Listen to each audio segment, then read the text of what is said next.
Wakil Gubernur Aceh Hadfadlullah atau yang akrab disapa Dekfad dalam kunjungan kerjanya di Aceh Jaya menyempatkan diri berhenti di kawasan indah Gunung Geurute.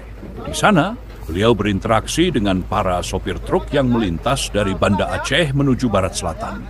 Dengan penuh keakraban, Dekfad menanyakan kabar, memastikan apa para sopir sudah beristirahat dan makan, bahkan memberikan uang makan sebagai bentuk perhatian. Sikap sederhana ini mencerminkan kepedulian pemerintah terhadap mereka yang bekerja keras di jalanan. Yang menarik, para sopir dari luar Aceh mengaku selalu merasa aman dan nyaman setiap melintasi wilayah Aceh. Mereka tidak pernah menghadapi kendala meski kendaraan berplat nomor luar daerah. Hal ini membuktikan budaya Aceh yang menjunjung tinggi nilai memuliakan jami atau tamu masih sangat terjaga.